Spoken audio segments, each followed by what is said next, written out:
All right. Well, I see that we are at 10:05, and I know we have a lot of folks that may still join us, and I hope that they do. It was so encouraging to see the response for this event, but I also want to honor our time. So I want to formally welcome you all to our Bay Area Education Data Snapshot. This is a first of its kind report. My name is Carolyn Placente, and I am the Executive Director of OnePercent for Education. And we are 100% thrilled to have you here with us today. A few housekeeping pieces before we dive in together. We do want this to be an interactive convening for everyone. So we're going to leave the mute and unmute functions to you. And please do take this moment to make sure that you are muted, but unmute as you see fit to bring forward your questions, your stories, your insights, your comments. We also are recording this presentation, and we will share the recording with you once it's processed. It takes a little time, so you'll probably get that from us sometime next week. And we'll also share the report in its entirety with you. We'll be unveiling the aggregated data points today, but we'll give you a glimpse of the entirety of the report today, and we'll share that with you electronically as well. Let's see, if you have any tech issues, we are so blessed to have the team of Children Now here with us. I want to give a real heartfelt thanks to Kelly and Journey and Carter and tech support and just the entire team at Children Now for their tremendous work in bringing this to life. And if you have any troubles, by all means, put something in the chat and we'll try to get you sorted. If there's anything that isn't working. Let's see, any other housekeeping items that I'm forgetting? Let me give you a little bit of an overview of what you can expect for our convening today. We're going to do just a few opening remarks, and then we're going to dive right in to this presentation. And again, we'd like it to be interactive, so feel free to ask questions as we go or to share comments and stories as we go. And then we've allowed a lot of time at the end of our formal presentation for a more fluid, organic conversation. And part of what we want to be doing, is using that time to notice, what are some of the stories behind the data. And so before we start to dive in, I do want to just give a few other shout outs. Was trying to keep track on our participant list, and I've lost track of whether she's with us yet. But I want to give a shout out to Michelle Fideli of First 5 Marin. It's thanks to Michelle that I became aware of the amazing work of Children Now. And she really, supported OnePercent for Education and the vision for this event from the get-go. So I just want to give a special shout out to Michelle and again to the Children Now team.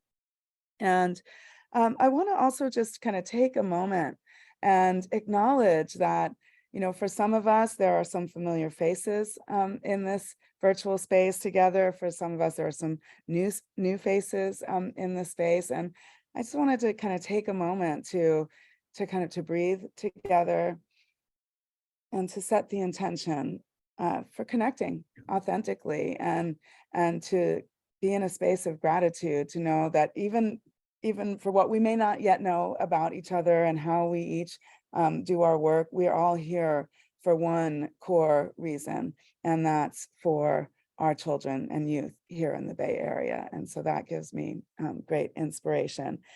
So another person that gives me great inspiration is our incredible visionary founder and board chair, Bob Rosenberg. And Bob, I just want to turn it over to you for a few opening remarks. Thanks, Carolyn. It is great to see a lot of familiar faces and certainly some new faces as well. And we are delighted at OnePercent for Education to partner with Children Now for this Bay Area Education Data Snapshot. Most of us, hopefully all of us, are fortunate to have had fulfilling educational opportunities. I had educational opportunities that my first generation American parents growing up during the Depression didn't, and that informs how I look at the world today. And as I look around, I see some of us have the same whitish, grayish hair, and that's a result of actually waking up a whole lot of mornings in a row. And if you do this for long enough, you may become eligible to become a grandparent. Grandchildren are the coolest inventions ever. And with grandchildren come a couple of sacred obligations. One is to love them unconditionally, and the second is to worry about their futures. The two things that worry me most are what kind of planet we're going to leave them and what kind of society we're going to leave them. The levels of inequality today are bad and actually getting worse. But if we could look into our societal improvement toolkit and pick out the one tool that would have the greatest impact, it would be to work towards educational equity. Because we know that our children living in poverty, our children from historically marginalized communities, our newcomers, they have the same capacity for educational success as their peers living in more affluent communities. You're going to see a lot of data today that represents a huge challenge. We've got a long way to go.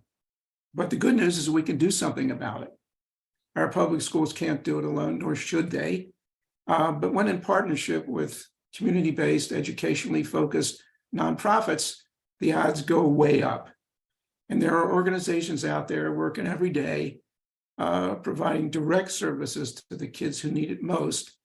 And simply put, with greater resources, financial and volunteering, they could help more kids.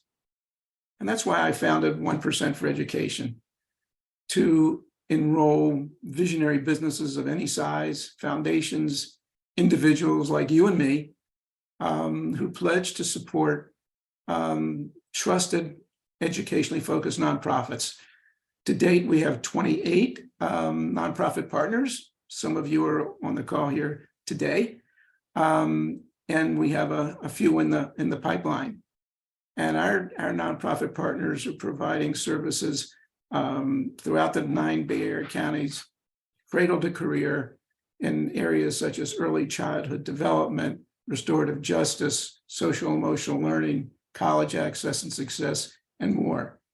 And so we encourage everybody to check us out, learn more about us, and join our culture of participation, where everybody has a role to play in our quest for educational equity. Because when every kid has the opportunity to achieve their educational potential, we all benefit. Thanks. Enjoy the day. Thanks so much for that, Bob. We would not be here together today if it were not for Bob. So thank you for grounding us in part of our why.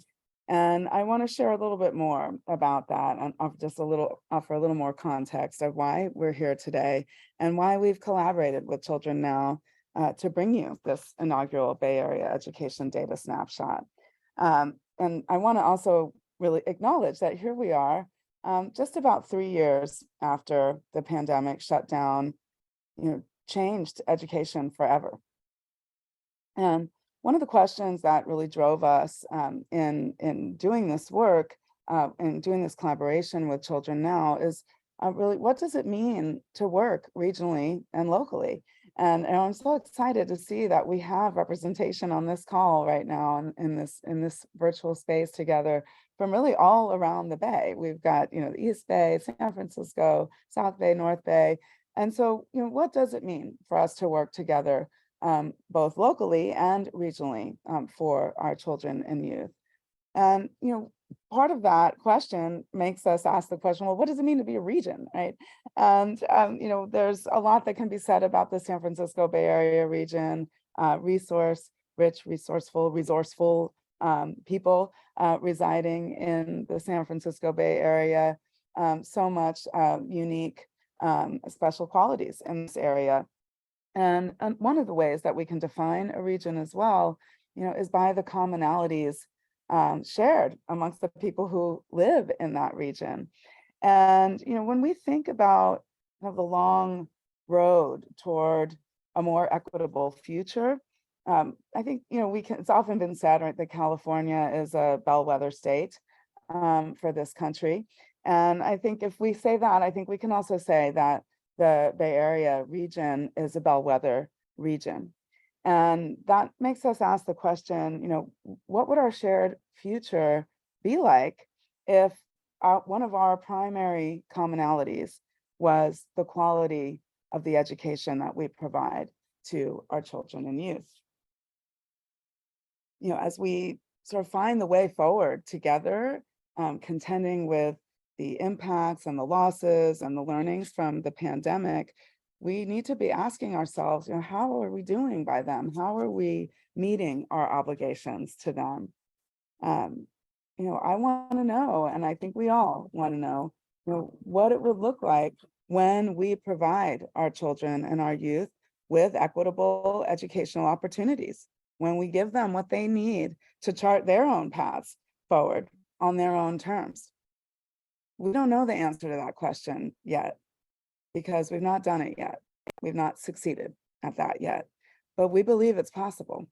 And that's why it's here. And that's the challenge. That's why we're all here, right? And that's why we're bringing this report forward, because this is part of the challenge and really the promise of hearing and responding to the call for equity, right? To respond to this need that we all know is pressing upon us to do better by our children and youth. And so to be equity driven, right, to hear that call and respond to the call for equity is also to be data driven. And to be data driven is also to be mindful that behind the data, behind each number in each chart, are the children and youth that we are working with and for. And so the data has to be the driver for our collective and collaborative actions. And it's also how we hold the line for accountability. And so while this Bay Area Education Data Snapshot, it frames a moment in time, it's also establishing that baseline from which we will progress forward together toward education. And so I'm so excited for us to be here together today. And with that, I'm going to turn it over to Kelly and Journey and the Children Now team to start to show us what the data reveal. Thanks so much, Carolyn and Bob. It's really been wonderful for Journey and I to be working with you to produce this data report, and more importantly, to be thinking together about how to use the data and how to make it real for the Bay Area and for the students that we're all trying to support. So just a little bit about Children Now, and then we'll dive into some of the data that we saw in this data snapshot. Journey and I will show you some of our favorite highlights, and we will also preview the report that you'll be getting a little bit later. So Children Now is a statewide advocacy, research, and policy organization. We cover child welfare, early childhood, education, and health issues. And we have been around since the 80s, so been doing this work for a while. And Journey and I are both on the research team, which, as I mentioned, we're very much about trying to take public data sets, like data sets from the California Department of Education, the Department of Healthcare Services, others, make them real for people, make them understandable by folks who are working in communities and policymakers. All right. So the data that we are presenting in the snapshot is coming largely from our 2023 California County Scorecard of Children's Wellbeing. This is a publication online that Children Now updates every other year, and it includes 40 different metrics, from low birth weight to high school graduation and many others that really try to compare apples to apples across counties, and also to break out the data by race and ethnicity. We find it to be an important tool for folks who are working in communities and really try to then be talking a lot with people across California about how to use the data for action. Some of the pieces, many of the data pieces that we have in the scorecard are not represented necessarily in the data snapshot that we're showing you, but you can always go and look at that. And in fact, we included all of the data for all 9 Bay Area counties at the end as an appendix to the report that we're sending out to you. So for example, there's data in there from the California Healthy Kids Survey for counties that had it. We did not include that in this data snapshot because there were too many Bay Area counties that didn't have the data, and so it didn't work to aggregate those numbers. But they include some really important school climate metrics, such as school connectedness, caring adults at school, some really important things that might be useful in your county. So I encourage you to look further at what we have there, and also to, of course, feel free to ask while we're going through if you have other questions. One thing I would mention about the online county scorecard is that there's a button in there that says sources and notes. That's an important button. If you want to get more information, that's a really good place to see, where did you get the data? What does Asian mean in this circumstance? That kind of thing. So to get more detail. And of course, then we also have our email at the bottom if people have specific questions. So diving in to what we saw in this report, we first really set the stage by seeing who are the children and youth that we're talking about in the Bay Area. There's 2.3 million children and youth ages 0 to 25. And as you would expect, our beautiful rainbow of the Bay Area, very diverse, right? The other category here includes Indigenous youth and youth with multiracial youth. And it's about a third white and a third Latino, about 22% Asian and 6% Black.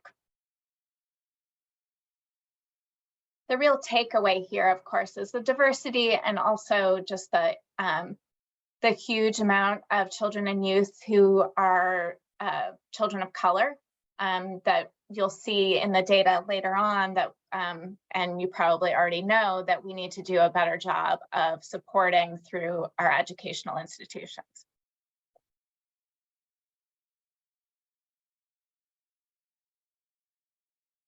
There we go. Have a few too many windows open, I think. Okay, so then getting into income for these children. About a fifth of Bay Area children are living in families with income below 200% of the poverty level.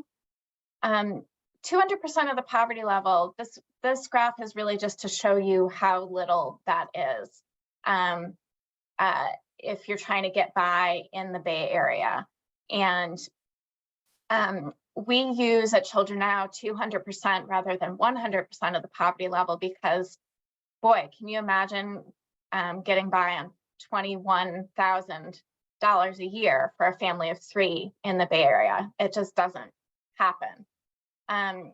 But comparing this 200% of the poverty level to the real cost of living in the Bay Area, I think is a really important look at what are we talking about when we say, you know, it's easy to say below 200% of the poverty level, but what does that really mean? You're already underwater in terms of trying to make ends meet and make it work. And here we've got data that's more recent than what we have in the online county scorecard. So we're glad we were able to update that.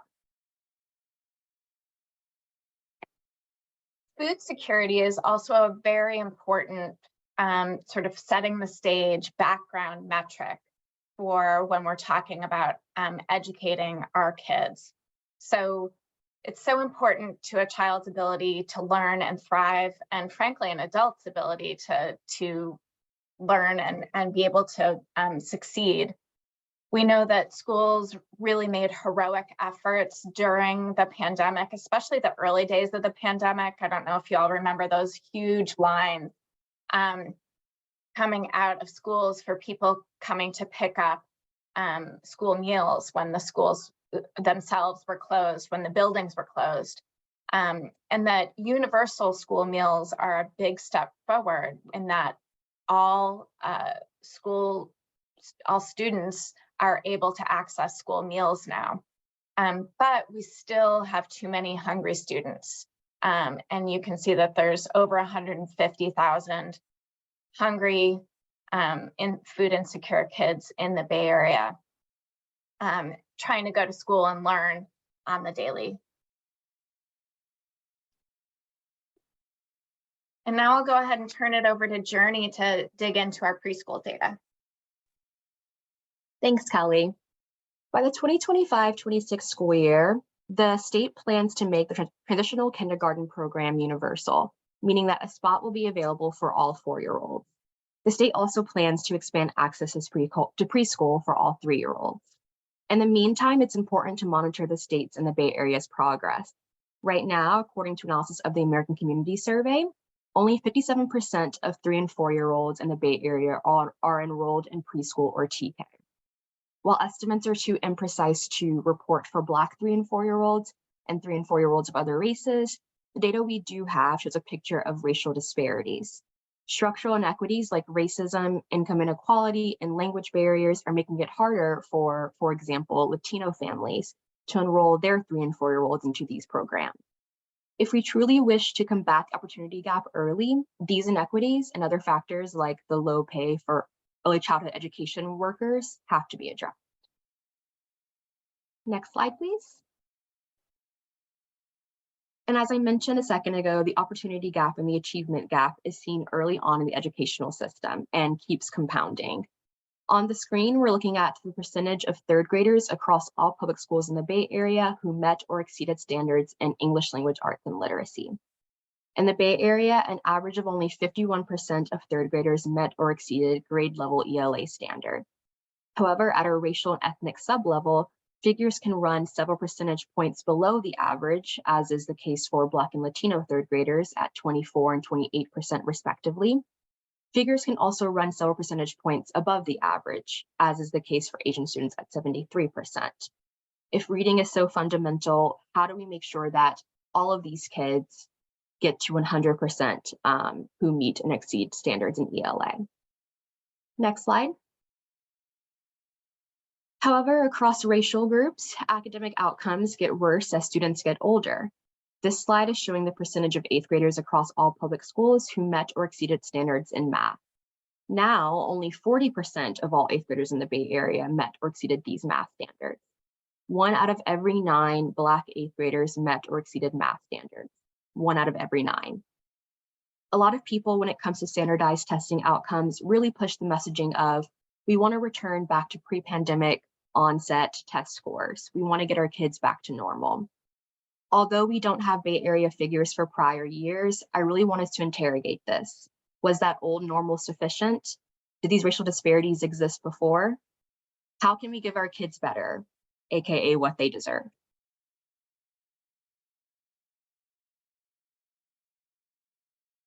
Thanks, Journey. I'm going to dive into some of the school climate data that we've seen now. And, just echoing Journey's question that, pre-pandemic, we know from the data that pre-pandemic wasn't any good for our kids either. So we need to make sure that we're setting our sights higher. This figure is showing us Bay Area students who were not chronically absent. I want to say that again, not chronically absent. So these are the students who were present. We really try to make sure in all of our framing that we're looking at assets-based framing.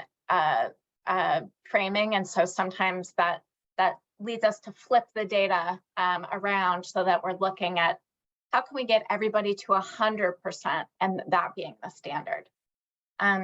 Chronic absenteeism, as you probably know, is missing at least 10% of days in a school year for any reason. And so that's excused and unexcused absences. As you can see, there's a missing year in here for 2020. There was local data collected then, but the state did not report on chronic absence data. So we're skipping that year in order to be able to just report the state data. Chronic reporting absences was really squishy in the era of Zoom school. I don't know if you all remember Zoom school. It was awful for many of us. But what I want you to really focus on here is that school attendance did not automatically recover in 2022. There were still a ton of kids out of school due to COVID, economic impacts of the pandemic. So having to work to help the family make ends meet, or not having a family car, mental health reasons, and many others. So I think this chronic absence chart is really, really interesting, and something that we know that chronic absence is kind of the canary in the coal mine. Kids can't learn to read or do well enough in math if they're not there. And they're not there for a lot of really tough reasons that we need to get to the bottom of.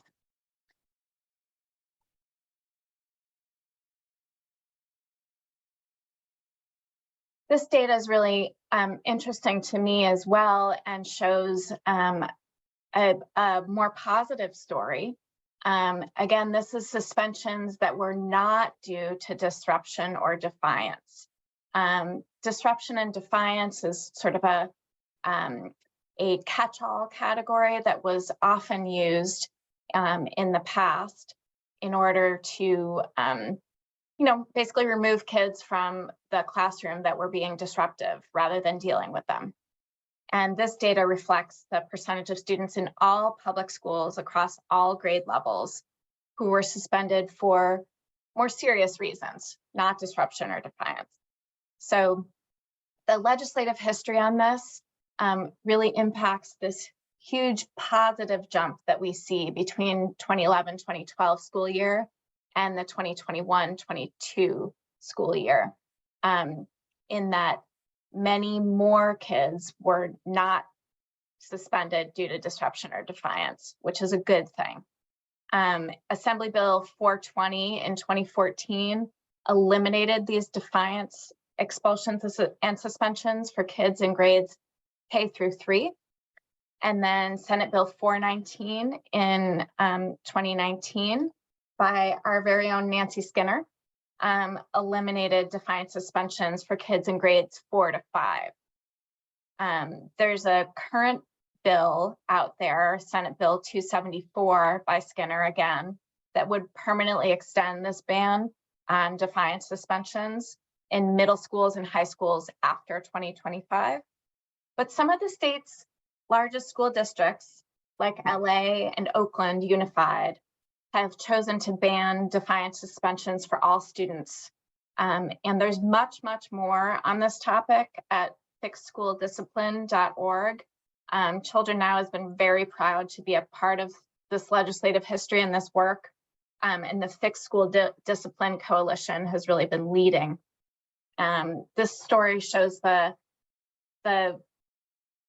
positive impact of statewide organizations listening to youth and local groups, and leadership by the students themselves in making this change and in implementing more restorative practices, social emotional learning, and better ways to support our students.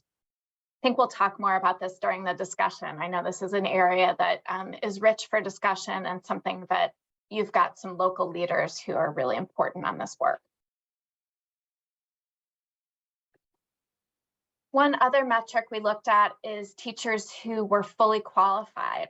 And of course, all of our teachers are working super hard. This is no knock on any teacher, but the fully qualified label is for teachers who have a full or a preliminary teaching credential and are teaching in the subject that they were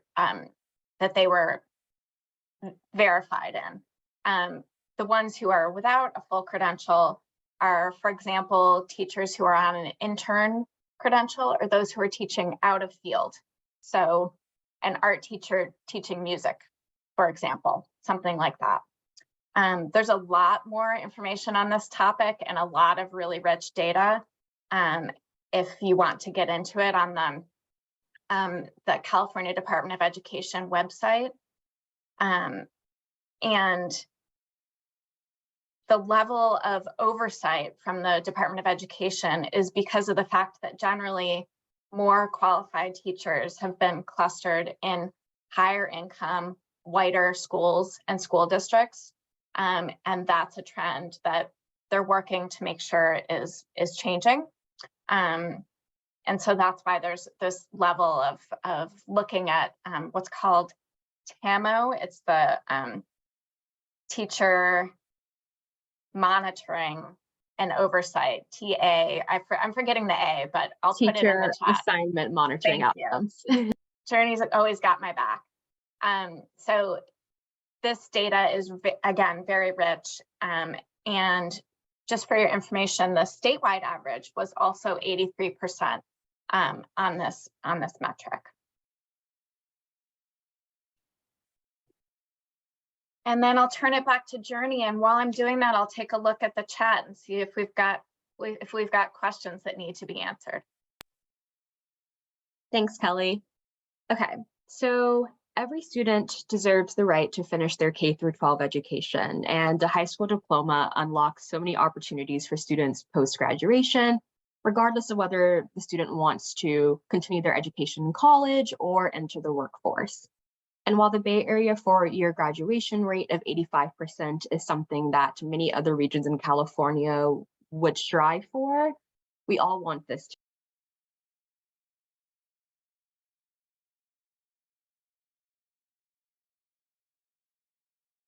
Oh, sorry, I was on mute the entire time. Sorry, technical difficulties. Okay, back to it. So every student deserves the right to finish. Just the past couple of words, Journey. Okay, perfect. Thanks, Kelly. So yeah, we must celebrate the overwhelming majority of students who did finish, but receiving a high school diploma and not receiving a high school diploma says even more about the system than it does about each student individually. So what supports could the system be providing to not only Black and Latino students, but also to all students so that this rate can be 100% across the Bay Area? Next slide. So in previous years, the CDE released data called the College or Career Ready Indicator, which reflected the number of graduates who met any of the state board approved college or career ready measures. The measures included things like students who took advanced placement exams, but also more career-oriented indicators like students who completed the career technical education pathway. The CDE hasn't reported the College or Career Ready Indicator in a couple of years, but plans to release the indicator later again this year. However, in the meantime, it is important to have some idea of what opportunities are afforded to students, especially post-graduation. For example, college is not a path for everyone. However, every student should be prepared to enter college if that's what they desire. One of the ways that we can measure college preparedness is by monitoring which students are completing their A to G subject requirements, which is the minimum criteria for admission to the UCs and CSUs. 59% of Bay Area high school graduates met UC/CSU requirements, and less than half of Latino students did, and only a little over a third of Black graduates did. As a side note, the Bay Area Equity Atlas has this indicator as well on their site. They are reporting a previous year of data, so if you want to see how the data has changed, I'd recommend going there. They also have a really, robust data across the Bay Area as well. So shout out to them. All right, next slide, Kelly. And again, we wish we had more data that was representative of graduates who took a different path from enrolling in college, but we felt it was important to include a data set that reflected the experiences of transition-aged youth. The CDE also releases data on high school graduates who enrolled in college. These numbers include graduates who enrolled in a 2-year and 4-year schools, public and private schools, and in state and out-of-state schools. So across the Bay Area, 70% of high school graduates enrolled in college. This is a rate that is above the California statewide average. But as we can see, again, the racial disparities that we've been seeing this entire slideshow persist, with Black and Latino kids having the lowest college enrollment rate out of all high school graduates in the Bay Area. And again, to hone this one more time, college enrollment is not the path for everyone, but this does beg the question, you know, what is happening with Black and Latino students that's preventing them from enrolling in college at similar rates as other racial groups, right? Or below the Bay Area average. So we really encourage, you know, local leaders to think more about, you know, what are these barriers that are in place for these student groups.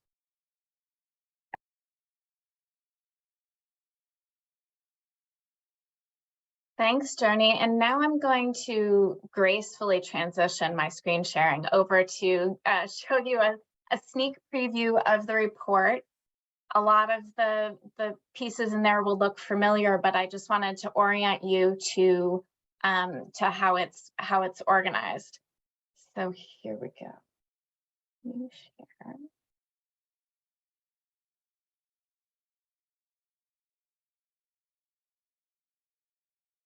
All right, I think I've succeeded. Here we've got, let me see if I can just close this top part a little more. No, okay. We're just looking at the front page here. And there's some intro about the work. You'll see these charts that we have gone through, sort of setting the stage. Who are the students that we're talking about? What are the kids of the Bay Area? Some of our earlier indicators around academic outcomes, the school climate indicators and metrics. And there was a good question around in this not chronically absent chart here.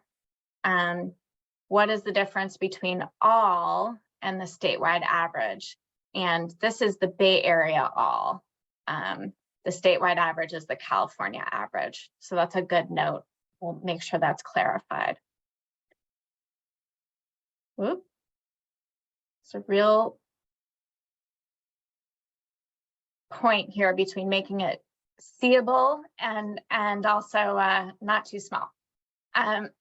Disruption and defiance, and then some of the later indicators that we have. You know, how to get in touch with OnePercent for education and children now. And then I'm a huge dork, so this is my favorite part, the sources and notes. If you want more information, often here you can look at a specific district or a specific county, and that's something that Children Now can help you with if you are not a big dork like me. Here's the appendix that I was referring to, and here's all 9 counties, and each one, Alameda always goes to go first because of the alphabet, but each one includes the sort of demographic data for children and youth, and then each of the indicators or data sets that we have in the online scorecard.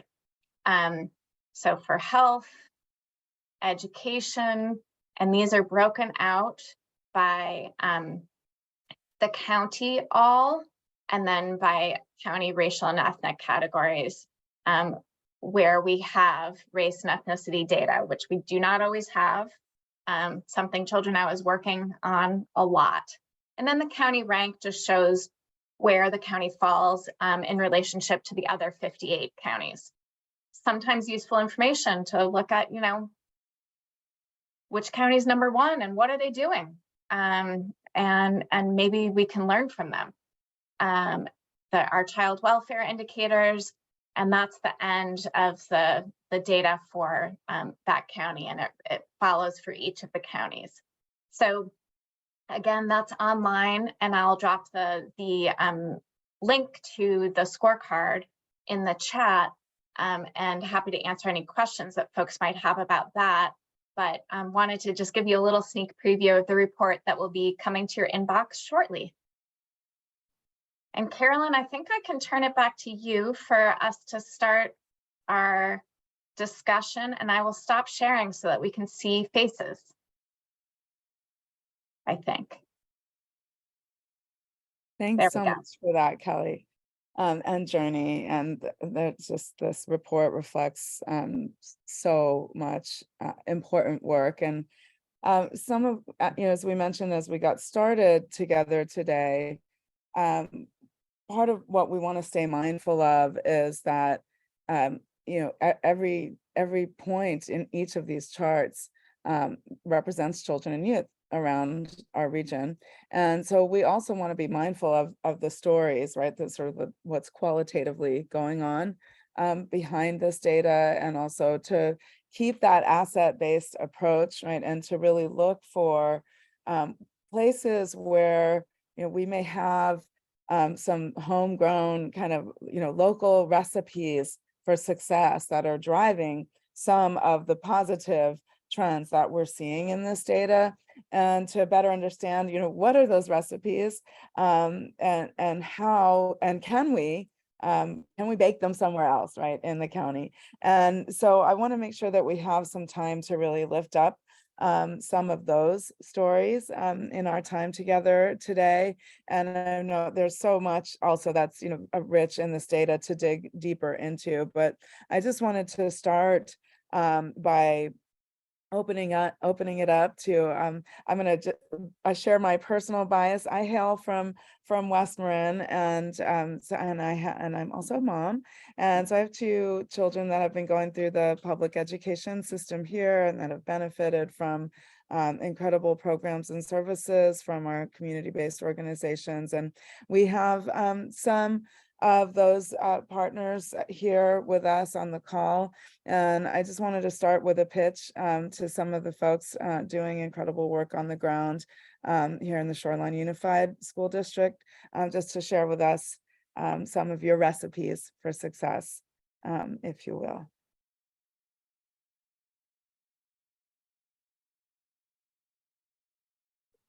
And let's see, Daphne, I'm thinking of you if you're still with us, Daphne. Did we lose Daphne?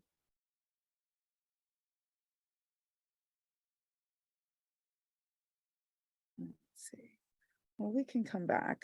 I'm not seeing Daphne on the call anymore. She may have had to step out. One thing that I will say about what I've seen happening when we look at coming into what we saw in the trends of the data, right? We start from that first or second slide, right, around food security. And Kelly, I really wanted to thank you for really bringing that memory to life of what it was like when schools shut down, and suddenly every one of us, right, involved from families, right, and caregivers, our communities, our schools, our nonprofit partners, we all had to figure out how to pivot and still meet our obligations to our children and youth. And one of the things that we were really blessed with out here in Shoreline Unified School District was an already strong and tight-knit set of relationships, right, between our public school system and our nonprofit sector system out here. And so immediately what started happening is our schools and our community-based organizations, they started partnering together also with the San Francisco Marin Food Bank and our local food pantries, and we're a very, very geographically spread out region. and food was being brought out, to families so that our children, would still be able to participate actively in their daily lives. And I think that's something for us to really land on is, and I also appreciate you highlighting, is that, 150,000 children in our region, I'm so grateful for the strengths-based approach. And it's also important for us to recognize like what it means when we've not gotten to 100%, right? And we have the resources in this region to get to 100%. So anyway, that's one thing that I can offer about some of the pieces of the puzzle, the recipe for success that I've seen here have to do with those close relationships, right? We're asking too much of our public schools. Our public schools to need the support and the partnership of our nonprofit partners. They can't do it alone, and we shouldn't expect them to, right?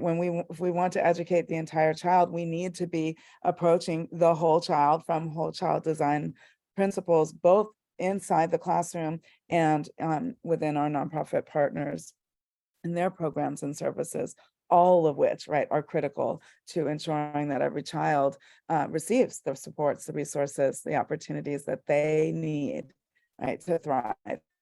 So one other piece that I wanted to land on, I know that we have some great leaders in the space with us today that work in the space of restorative practices, restorative justice, and social emotional learning. And I think that's when we talk also about meeting every child where they're at and providing an education that's grounded and driven with whole child design approaches. We have to look at those numbers in the suspension rate data. Now, I know there's a lot that the data reveals, and there's a lot also that the data maybe doesn't reveal. And so I know we've got some partners from Youth Transforming Justice on the call. And I also see that we've got some partners, some allies from Community Matters on the call. So I want to pitch it to our leaders from Youth Transforming Justice and also invite all of you on the call. I know I've not named everyone that's working in the space around restorative practices and social emotional learning, just to share some of your experiences, some of your recipes for success that are helping to make that difference. And I just want to, I don't know if we can bring that slide up real quick again, but just to really land on that difference is a dramatic difference in that 10-year period, right? We saw the forward progress, right, from I think we're at about 50% of suspensions that were not due to willful defiance and disruption, and moving all the way up to 90, so over 50%, right? Sorry, 44%, doing that backwards, right? Due to willful defiance and disruption, and moving up to only 8% due to willful defiance and disruption. So let's hear from our leaders a little bit more of how we got there and what those numbers may also be revealing and not revealing for us. Yeah, first off, Carolyn, thank you for the invite. This is an incredibly rich presentation. I hope this data continues to drive decisions when it comes to not only funding academics, but programs that deal with behavior and social emotional learning. And just to share a little bit about who I am, why I'm here. Dawn, who's the ED, is sick, can't be here. However, I've known Dawn a total of 15 years. When I was a freshman at one of the comprehensive schools here in the district, I was expelled. Sent to juvenile hall, and then booted to the school of last resort. For those of you who are familiar with Marin, it's on like a 3-tier model. So you got your comprehensive school, secondary schools, and then there's a school here at the bottom that mixes middle school with high school students, just because we're a pretty small county.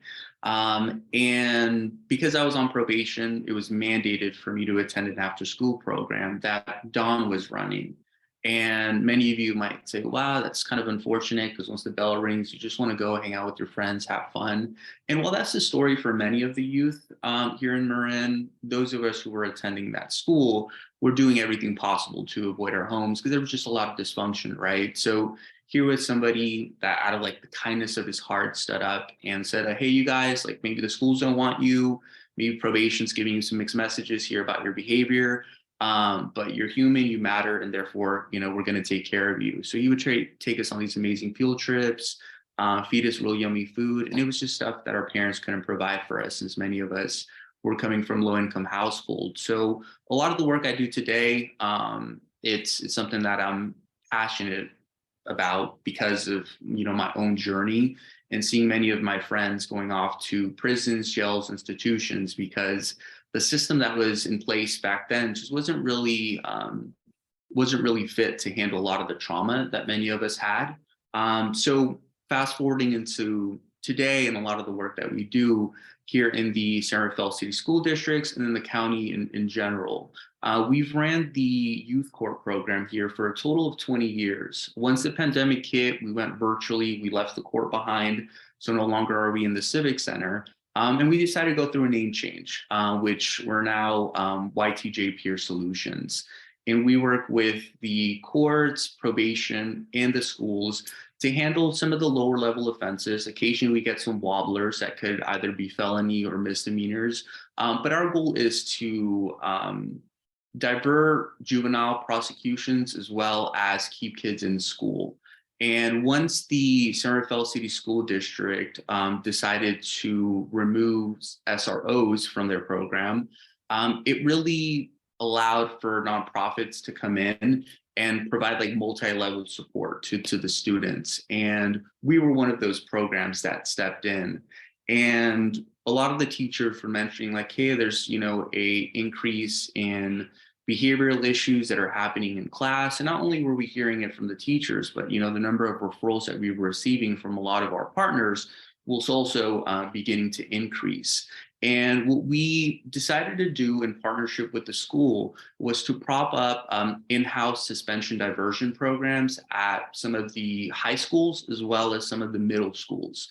So when a student maybe committed an offense like vaping or vandalism, things that would normally cause that student to be suspended, they now had the option to either take that suspension or for it to be handled restorative through an in-house peer-driven restorative trauma-informed model.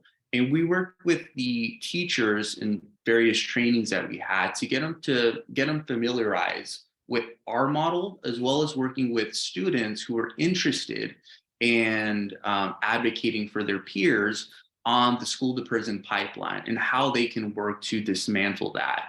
And a lot of those suspensions were now handled within the school, and we continued to still receive some of the higher offenses, which can maybe be drug possession, fights, things of that nature.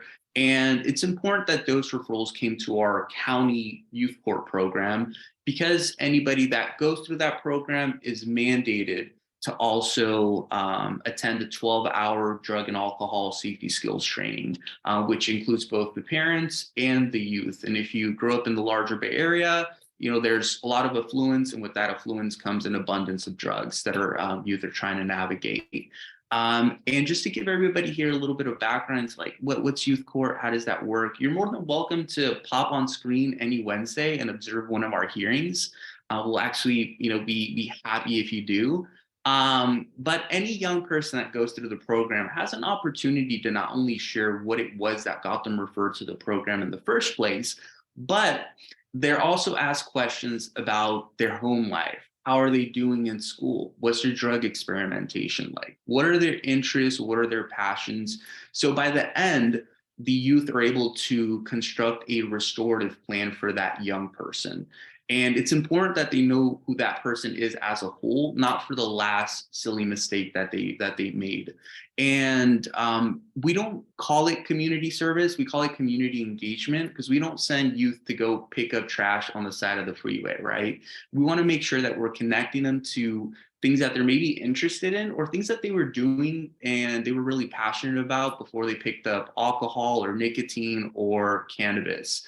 And we see that that's a much better approach at helping youth not only learn from their mistakes, as if we're honest, when youth are suspended and they're at home, they're just watching TV, rummaging through the fridge, because a lot of the folks here in Marin who are from impacted communities can't simply say, you know what, my kid's suspended, I'm just not going to go home for 3 days. That young person's at home unsupervised, getting into maybe more mischief. So we want to make sure that we're keeping kids in school, preventing them from getting pushed out, and potentially getting expelled. And just to fast forward here a little bit into what we're doing now at some of the elementary levels.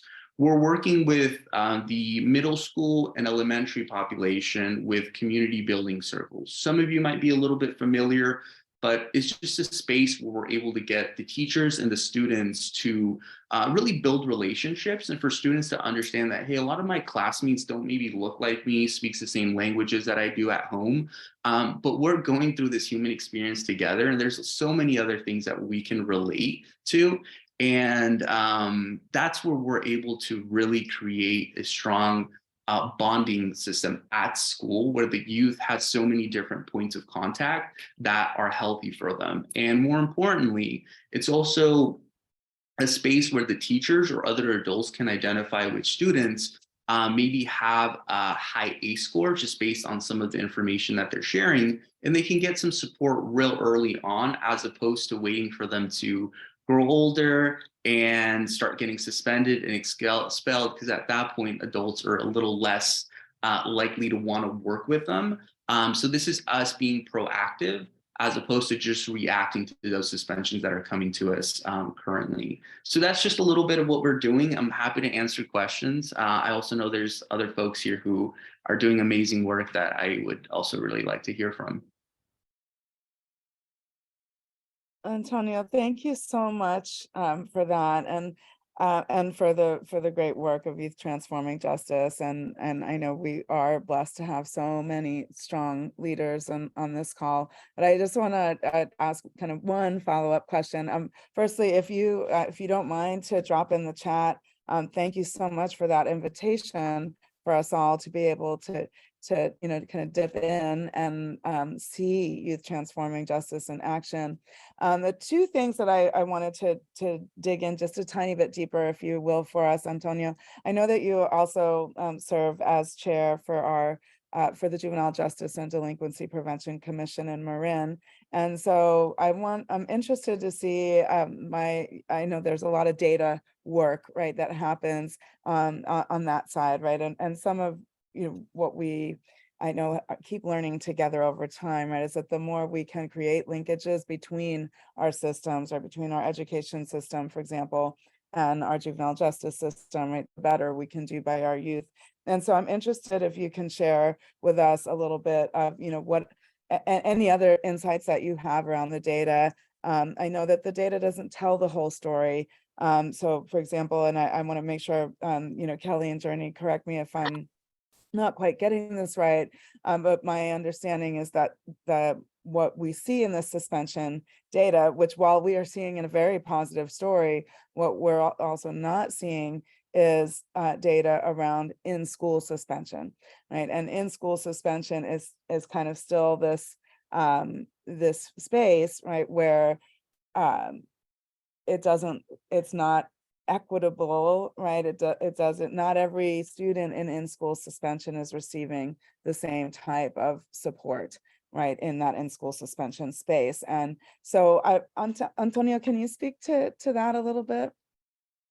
Yeah, so we certainly see schools hiding the ball here, right? Where they want to make sure that in a lot of their reporting, the work that they're doing is viewed as positive, and a high suspension score necessarily doesn't do that for them. So, and believe me, I've seen this firsthand, where they bring us in and they're like, "Hey, Antonio, we have a room full of students who are missing lunch or having to stay after school, because they're coming to school late or they're going to class tardy. And, the first question in my mind is like, okay, like what is keeping these students in detention really doing for them? If we want some learning to happen, that isn't taking place when those students are sitting quietly, staring at a clock, waiting for the bell to ring. And I think, a lot of this work really revolves around working with the administrators and the teachers and helping them see that there is better approaches that we can take that aren't always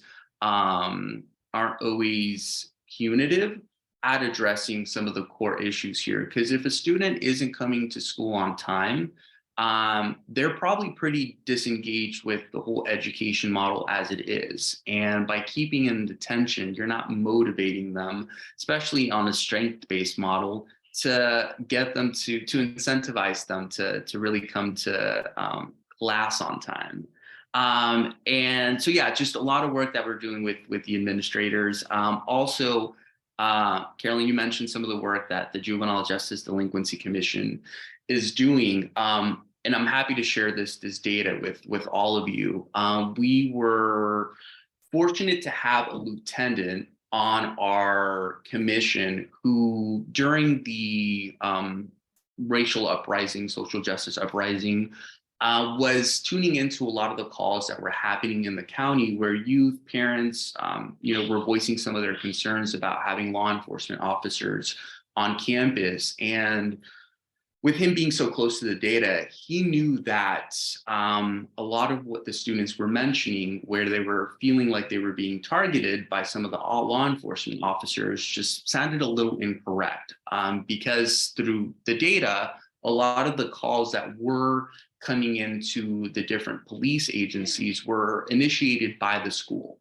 It wasn't the police doing proactive policing and seeing all the incidents that were going on, citing students and so forth. So the data showed that 98% of all officer involved incidents going 3 years back from 2020 so pre-pandemic, were initiated by the school. So I think this really opens up the conversation on like how reliant some of the members at school are in picking up the phone and calling police to resolve issues that might otherwise be able to be handled internally.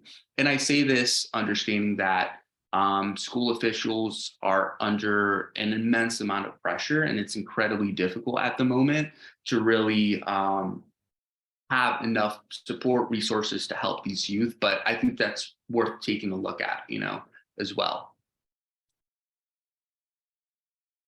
Thanks so much for that, Antonio, and just want to call out, thank you for sharing to the information in the chat for how those who are interested may be able to see the program in action. And I think one of the things too that really inspires me about the work and Youth Transforming Justice is a great example of this. And we also are inspired to see this work happening really in all parts of the Bay. Is the extent to which this work is increasingly student-led, right? And so, when we think about social emotional learning, and we think about sort of the entire tapestry of programs and services that really, that can really provide those supports and opportunities that every unique child, right? The unique approach is that every child needs to thrive. I think it's so important for us to also keep in mind the critical trauma-informed piece, right? Like and also the culturally relevant piece and the culturally responsive piece. And I love also that the work is starting earlier, right? So I also want to make sure that we're opening space. I want to hear from some of our, thank you so much, Antonio. Of course, there's questions, and we really want this to be an opportunity for dialogue while we still have a little time together. But I also want to invite some of our partners from other counties in the Bay. And Robin, I can see you on my screen and my few faces that I can see right now. Robin, I want to pitch to you, if you don't mind, to share with us a little bit about how, how your programs and services have kind of built their recipe for success in how Spark program is working with kids. Oh, Robin, you're muted. Thank you for that. And thank you all just for a quick opportunity just to introduce you to Spark. We work in San Francisco and South Bay area, and we work in the lowest performing middle school kids. So a lot of the alignment about the chronic absenteeism is a world that we live in. The demographics, the same thing as our kids. The low income, all of that, the housing insecurity, poverty, food insecurity, all of those things are what we see. We respond with our program by individually, a very low ratio of staff to students. We are embedded in as an elective for the kids. And what we do is we teach social emotional skills, and we also put each student with a mentor, and the mentor are from professions, and we are doing career exploration. And in middle school, what it is really teaching the kids how to dream. Some of our schools, you can see Facebook's headquarters out of their playground, but the idea for them to walk into that workplace and see people that we've recruited that look similar to them, and a lot of them have the same life story. So all of a sudden they sort of change we're hopeful, instead of empower their aspirations for their futures. So again, it's a small program. I salute everyone on this call that is doing this systemic change in education. We are sort of working within our sphere of influence and the one-on-one with each student, and taking them through our 3-year program that hopefully is kind of moving them ahead. And I like to say we work with the kids who Santa Claus never came that morning, so they've never learned to make a list and dream for their future. And we're kind of teaching them that people care. And then there's a lot of world out there that they might not have experienced, but that could be their futures. Thanks. Robin, thank you so much for that. I love the way you spoke of that, right? Learning how to dream, right? And I think, being together with all of you on this call is it's reminding me too that we have to, keep dreaming, right? And really keep working to bring the dream to life, right? And right now, educational equity, is a dream, right, that we're working to bring to life, and we're all doing that in our own unique ways. So I'm noticing that one of my comadres in change, Maria Nigel, has jumped onto the call with us, and I want to just take a moment to welcome you, Maria, and I want to pitch to you, if you wouldn't mind. One of the things that also I think is, we haven't maybe named it quite yet today, but we're in this very historic moment in the state of California with the Community Schools Partnership Program investment. There is so much really incredible work happening around the Bay to really reshape, right, the process for determining what does an equitable education look like, who are the voices that we need to hear from, how do we share power, and we have this historic investment, and it also isn't an investment that's going to last forever, right? So there's also it's incumbent upon us to kind of to figure out not only what is the recipe for right now, right, that to meet this moment and this opportunity right now, but what are the formulas for making sure that we can sustain that work, right? And so Maria, you are holding so much of this work, and again, just want to own my biases around where I work from, quite literally here in West Marin. But Maria, would you share with us a little bit of the work that's been happening with Marin Promise Partnership, Shoreline Unified School District, and the Community Schools Partnership Program? Absolutely. Thank you so much, Carolyn, for for giving me a space to speak. Just so everyone knows, I was not, I didn't know I was going to speak, but I'm excited to do so. This is a partnership that I am. I can start with a little bit of an overview of what is Marin Promise Partnership. We are a diverse collection of over 100 school districts, community members, and nonprofit organizations that have come together as a cross-sector, county-wide cradle-to-career partnership to strengthen Marin's system of schools and educational support services for all children. Marin Promise Partnership combines the direct service expertise of partners. We are not direct service folks. We are backbone support. But what we do is provide data that assists partners to accomplish together what no one can really, accomplish alone. We supported our local districts who qualified for community schools grants. We provided grant support to write a planning grant. This was last year. And this year, the schools that qualified, which were Shoreline Unified School District, San Rafael City Schools, and Sausalito Marin City School District. Two of them, Shoreline and San Rafael, qualified for a planning grant, and Sausalito Marin City actually qualified for an implementation grant.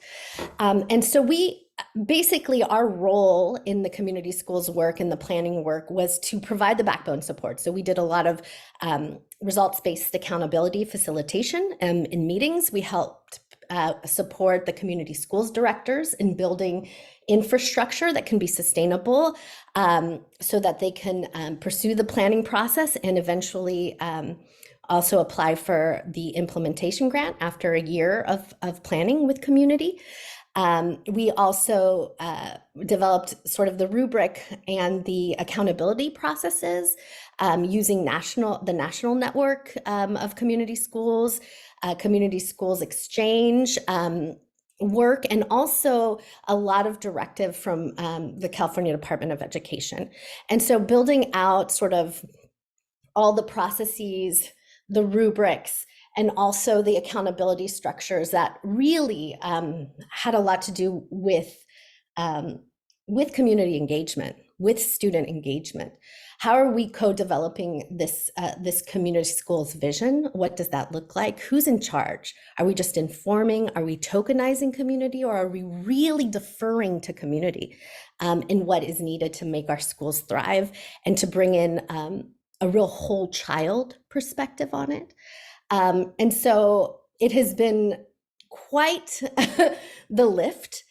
Many schools already do this. They're just not labeled as such.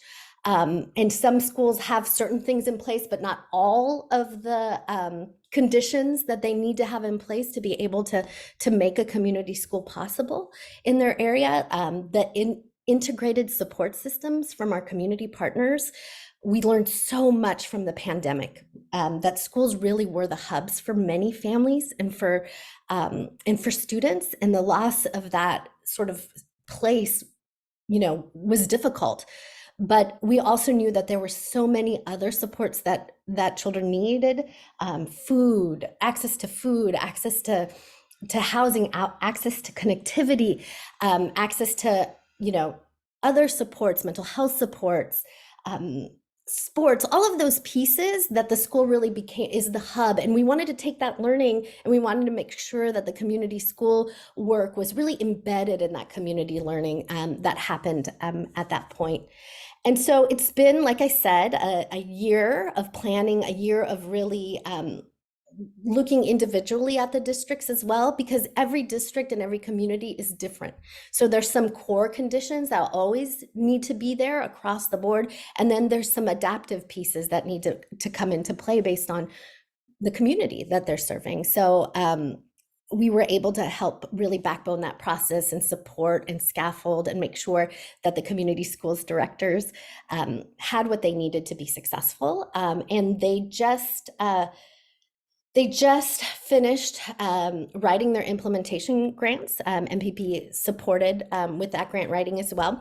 And all of them, all of the school districts have been awarded implementation grants, which is a huge success. We're very proud of the work that the partner agencies and that the district leaders and the community schools directors have done to be able to qualify for that. And we're looking forward to continuing that deep community engagement, that deference to community and to student need, and that whole child approach throughout the implementation process next year. And for the next 4 years after that, because the implementation grant is a 5-year grant, which is also a really exciting component of the community schools work, that it's not a one and done, that it's a deep commitment to shifting schools to really supporting the whole child and the whole family. Maria, thank you so much for that. And I realized I forgot to mute myself. You may have heard me typing. I'm receiving some great questions in the chat, and we're getting close to our end time. We've got just about 10 solid minutes left. So I do want to invite those questions to come into the chat, and we'll do our very best to get to them. One question and comment that I want to address brings forward the question of how those really declining numbers, the staggering decline around students who are not chronically absent around the Bay, and bringing us into the connection to around economic insecurity, right, and what that has to do with it, and asking the question, how can we make parents, families, and caregivers more a part of the solution? Looking back in time to the George Washington Carver School in San Francisco, they received a small amount of funds to give a stipend to a caregiver, a parent, to be able to be with their child at school for a day of school, and that was a formula for success. And I'm so thankful for that perspective. I think these are exactly the kinds of programs and services and innovative solutions that we need to look to the data and see the story that the data is telling us and respond to that, right? And so getting looking at that basic, going back to, I think it was one of our first or second slides, right, around the income challenges. Or we think about 21% of our kids, right, living in families that are with income under 200% of the federal poverty level, right? I want to again call out and thank the team at Children Now, right, for really showing us what that means, right? So 200% of the federal poverty level is $42,660 a year for a family of 3.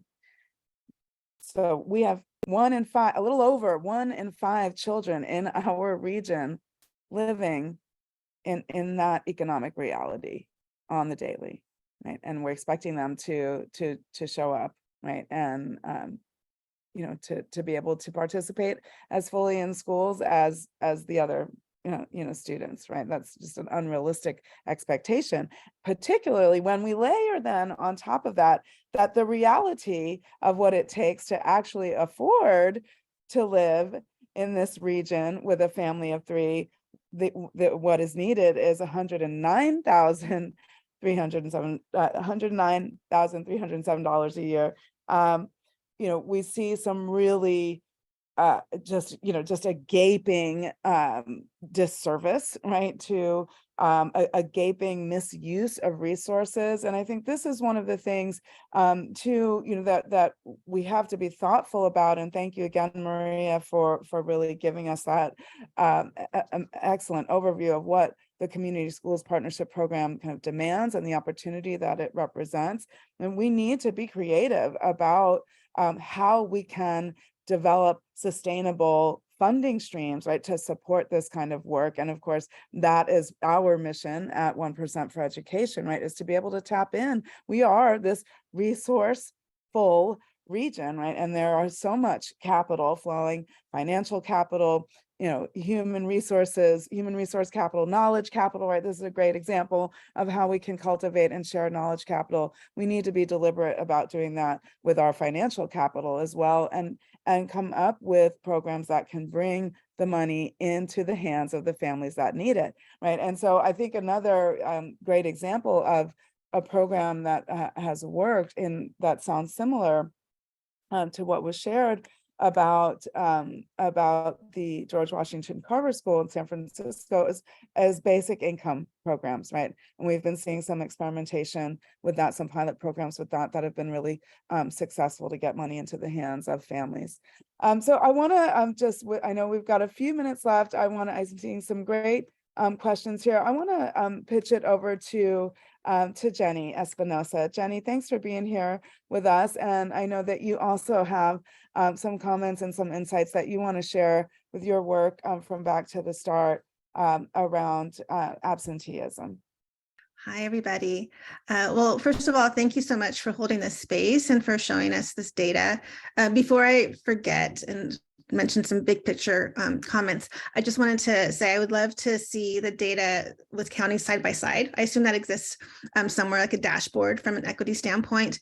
And since the data is at your fingertips, I wonder if this has been done or could be done by congressional district for accountability purposes, especially for policymakers in terms of some more pressure for upstream funding.